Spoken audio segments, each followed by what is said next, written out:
ستوئیسیزم و تسیراوی آل سر رمانا اسلامی. دیدیروکا فلسفه ده دبستان ستوئایه یک جوان دبستان گرینگه که باندور کمازن لسر رمان و اکولان کریه و آن خستیه بن تسیراخوه.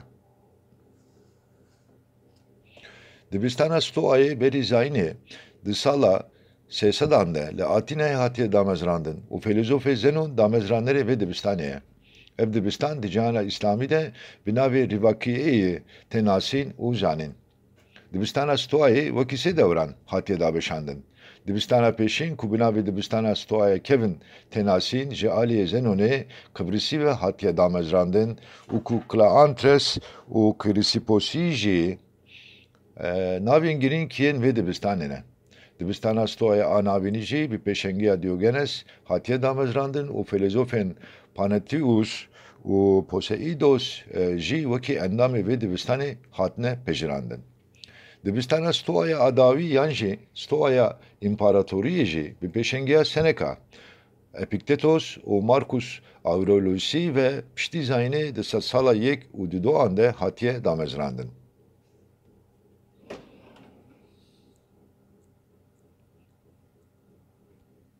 Ev se tevger ve ekolün felsefeyiyen stoiks lehenama bahra sipi u lenavçeyin cihi u didemin cuda dedirketin hole. Her çıkası xudi hinek ramanen cihibin jih ramanen van ağlebi liser esası ahlak, adalet u faziletine.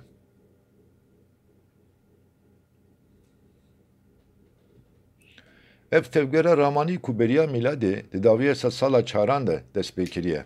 Li Roma'yı jih hinek aligiran peyda kiriye. Dibistana stoayı biraya ramanen Seneca u Markus hatta daviya sala doğanji tesira xwe berdevam kiriye. Jibili veye ki meriv dikare bibece ku tesiri ke mazın li teolojiya Hristiyaniye Shakespeare Spinoza u butterici kiriye. Tesira ahlak stoayı de serdema navin devre Rönesans u serdeme nujen de jî berdevam kiriye. Li dibistanan hatiye xwendandin u filozofên Mila Montaigne, Descartes u Pascal jî sûdeke mazın ji ramanen stoiks girtine. Dibistana stoayı jî ku yek jwan tevgerên mazın a devre Helenistike mîna hevdemê xwe dibistana Epikure hewdaye ku nêrînekê jiyanê a ku dê bikare ve mirovan bigihîne bextewariyê raber bike. Zenonê damezranê li vê dibistanê dibêje bextewarî girêdayî helwesta me ye û ne girêdayî tesîra faktorên der û qederê ye.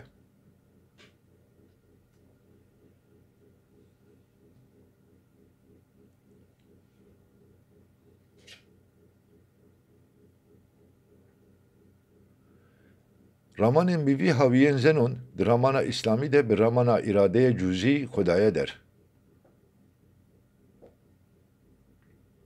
Wekî tê zanîn zenon giringiyekî mezin daye ramanên Sokrates û gotiye ku bextewarî ne girêdaya tiştekî dunyevî ye, yan jî ne dewlemendî û tendurustî ye. Her wiha dîsa gotiye ku bi tenê erdemîtî yan jî bêerdemîtî baş yan jî xirab e.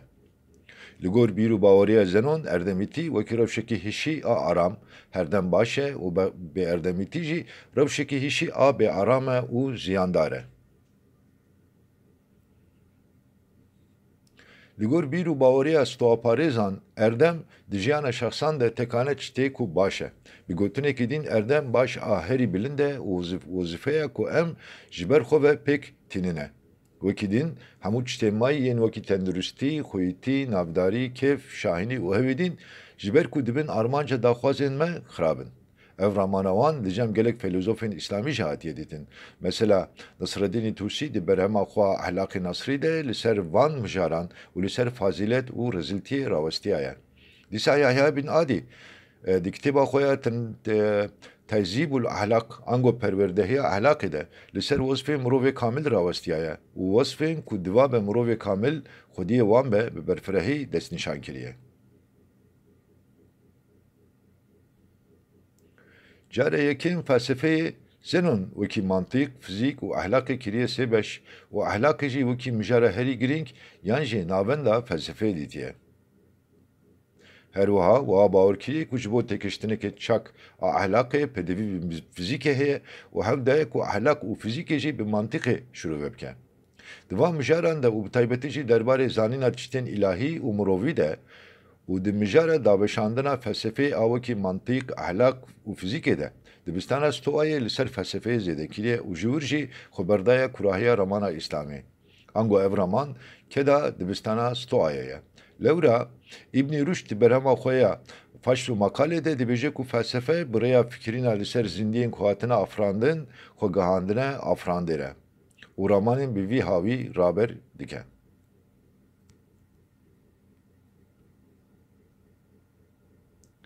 Mîna Zenonê Kıbrısî romana İslamî jî giringiyekî mezin daye mantık, fizîk û ahlakê. Mesela İmam-ı Gazali gotiye ku mirovên ku bi mantıkê nizanibin meriv ji ilmê wan bawer nake û giringiya mantıkê bi awayeke aşkere raber kiriye. Filozofên İslamî di danasîna erdemê de dibin tesîra romanê Sokrates û dibistana Stoayê yên ku derheqê ahlakê de mane. Lêbelê di mijarên ku dînê İslamê wan qedehe kiriye de ji romanên dibistana Stoayê cihê bûne. Mesela Zenon û şagirdê wî Klantresî xwe kuştinê hek dibînin. Lêbelê filozofên İslamî xwe kuştinê rewa nabînin û wekî guneheke mezin diwesfînin.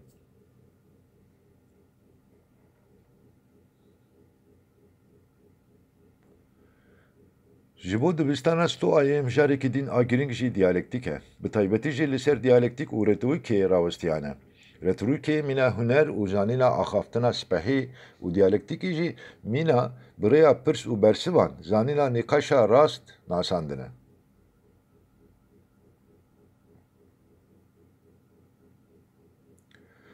Bi taybetî jî roman û xebatên Chrysiposî yên derheqê diyalektikê de di dîroka felsefeyê de gelekî balkêş hatine dîtin. Ji ber vê yekê jî Diogenes gotina wî ya ku gotibû heke di nav xudayan de diyalektik hebûya dê bişîviya a Chrysipposê bi dugezîne me. Ev yek jî destnîşan dike ku filozofên Stoayê derheqê diyalektik yan jî bibêjin nîqaş münaqeşeyê de gelekî serkeftî bûne.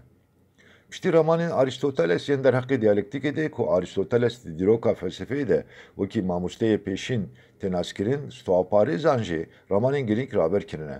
Vê yekî jî wiha kiriye ku di dema şerha berhemên Aristotelesî yên derheqê mantıkê de romanwerên Müslüman bêtir lê haydar bin û xebatên xwe bi hûrbijarî bikin. Her wiha meriv dikare bibêje ku xebatên stoaparêzan yên derheqê mantık û diyalektikê de pêk anîne. Bala filozofên mîna Farabî, İbn Sîna jî dane ser xwe û filozofên naborî jî li ser heman mijaran romanên girîng raber kirine.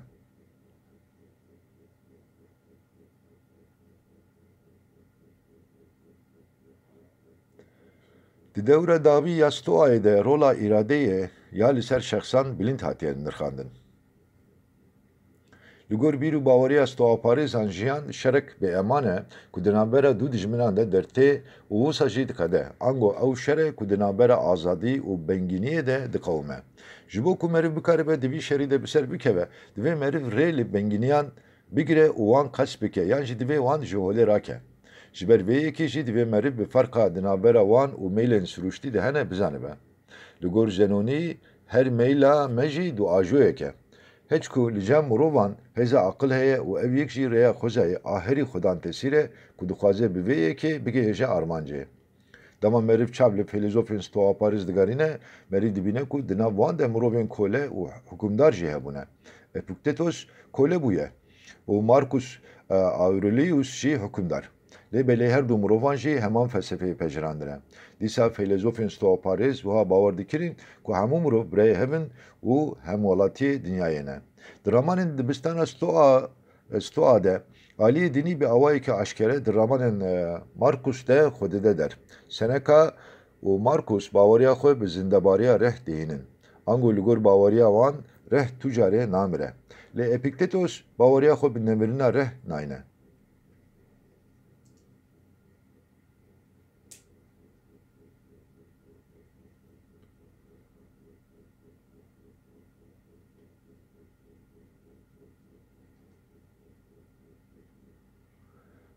Di nav filozofên İslamî de jî li ser vejîna nû a cismanî yan ruhanî nîqaş hatine kirin.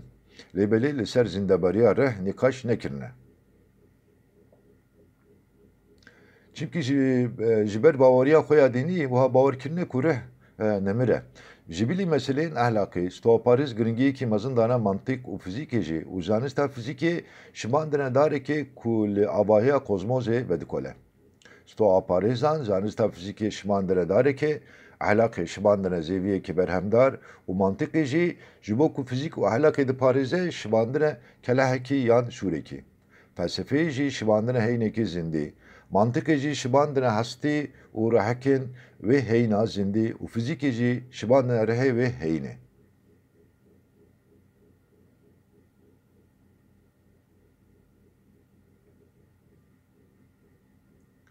De felsefeye de bestana sto ayede mantık ki giring verdigre. Diogenes derhaqi mantıkı de vuha gotiye. Ligor bavariya sto Paris'an perverdehiya mantıkı bivene veye. Lewra mantık fazileteke o hamu fazilete mayji de hunduru xode de guncine. Kesin ku bu mantıkı nizanibin. Deji begaviye çavtiyan bikin. Le mantık re nişani muroven zanad de da ku bikaribin rasti ji çavtiye cuda bikin. Mantık zan de her demede zanane. Çünkü müjaren ahlaki u fiziki ancak bisaya mantık etikarin başvarın tegeyiştin. Rastiye hevokan u seraraskirinin kanunen derbare tevgere murovan de ancak bisaya mantık etikarin varın tegeyiştin.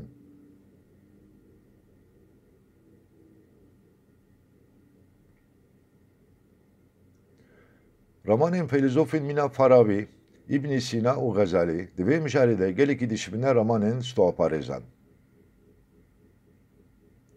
Çaw ku me berî jî raber kir Xezalî bi xwe jî gotiye ku meriv ji ilmê kesên ku mantıkê nizanin bawer nake. Farabî û İbn Sîna ji ne wekî halettekî lê bilê wekî zanistekî mantıkê wesfandine. Stoaparêz dereqê mantıkê de mîna Aristoteles nafikirin. Aristoteles mantıkê ji bo felsefeyê wekî halettekî dibîne. Lê bilê stoaparêz dibêjin ku mantık ne haletteke ew perçeyekî felsefeyê ye. Angul gor baweriya wan mantık ne haleteki ramanê yan jî teknîk û hunerekê ramaniyê. Berhevajiya wê navê tevlîbûn û hevkariyê ye. Stoaparêz mantıkê wekî diyalektik û retorîkê kirine du beş. Sebebî vê dabeşandinê ew e ku di ramanên wan yên felsefeyî de raman û ziman li gel hevin û wa hatine nirxandin.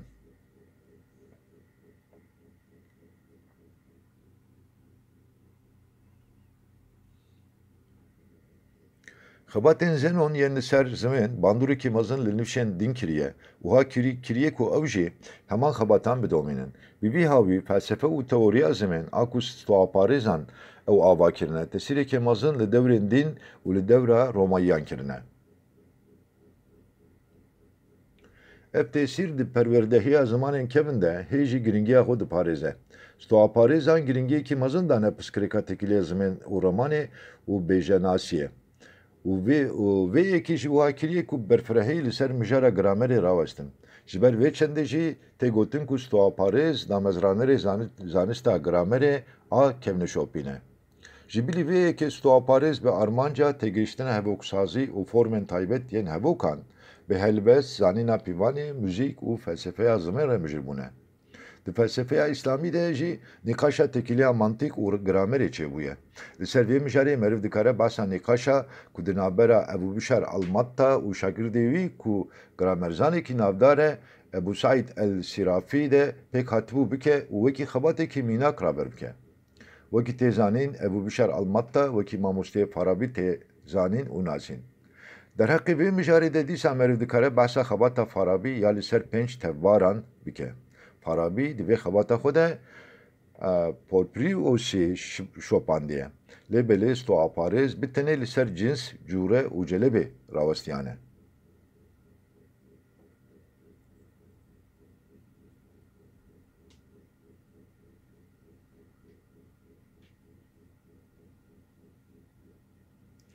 Farabî jî mîna stoaparêzan mînakên ewtîna kûçkan û hirîna hespan raber kiriye. û ev yek jî nîşanî me dide ku Farabî jî ji stoaparêzan ketûmet bûye û dibin tesîra wan de maye. Derheqê penaseyê de jî stoaparêz û Farabî li ser hed û resmê rawestiyane. Bi kasî ku em dizanin li cem Aristotelesî cudayiya hed û resmê tune. Kesên ku yekêm car van cuda kirine sto aparezin. Xuya ku Farabi jî dibin tesîra wan de maye û wan bi heman şeklî cuda kiriye. Ji bilî vê yekê derhaqê cudakirina tasavvur û tasdîqê de jî tevliyeviyek xuya dike. Çimkî hinek dibêjin ku yekem car Aristoteles wan cuda kiriye, hinek dibêjin na sto aparêzan wan cuda kirine, hunek jî dibêjin ku Farabi. Lêbelê heke em bibêjin ku yekem car Aristoteles wan cuda kiriye, bêguman de ev yek nerast be. Demek ku em li çavkaniyan mêze dikin û em dibînin ku Osman Emîn di berhema xwe ya bi navê Felsefetür Revakiye û Ali Sami Neşar jî di berhema xwe a bi navê Menahikê de nivîsandine ku ev cudakirin cara yekêm ji aliyê stoaparîzan ve hatiye kirin. Farabi bir tenê dibêje ku ilim tasavvur û tasdîq e û wan nasan diye. Di vê helwesta Xwedê bêguman meriv dikare bibêje ku Farabi di min tesîra stoaparêzan de maye. Lewma jî kesî ku carê yekêm vê cudakirinê kiriye ne Farabi ye. Lêbelê kesî ku di cîhana İslamî de vê cudakiriyê kiriye bêguman Farabi ye.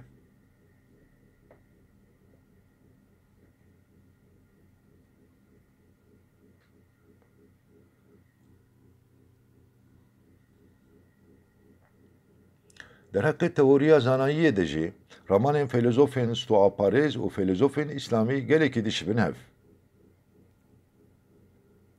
Stoaparêz baweriya xwe bi zanayiyên ku çavkaniya wan sehekin dihînin û hinekî ji wan jî wiha difikirin ku meriv bi zanînên xwe têne dinyayê. Ango zanayî ji zayînê ve di cem mirov wan hene. Ev baweriya wan bi navên mahsusat û muşahedatê û baweriya zanayiye ku ji zayîna vê meriv re tê jî bi navê eveliyatê hatiye gotin. Di daviyê de dibêjim ku zanist bû yereke û wekî ku kindî jî gotiye ji kê were bila were divê em wê bikin sertaç û tên ser serê xwe.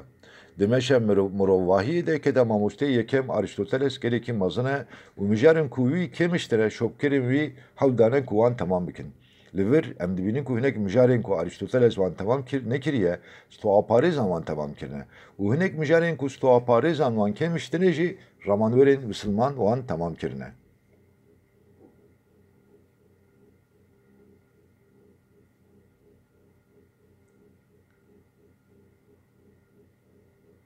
Mesela Aristoteles di berhema xwe ya organên de behsa pêşniyarî û qiyasên bi şert nekiriye. Lêbelê piştre stoaparêzan bala xwe dane vê yekê. Filozofê mîna Farabî jî vê meseleyê belav kirine û çêtir dane zanîn. Dîsa derheqê ehlaqê de jî stoaparêzan hinek nêrînên ku dişbine nêrînên Aristoteles raber kirine. Heman nêrînan em di berhemên ramanwerên İslamî de jî dibînin. Mesela derheqê vê mijarê de berhema İbnî Miskaveyhî û berhama Nasreddînê Tûsî Ahlaqê Nasrî du mînaxên aşkerê ne. Dîsa aşkeriyê ku cudakirinin stoaparêzan yên tasavvur, tasdîq, heds û resmê bi heman hawî li cem ramanwerên İslamî jî hatiye dîtin.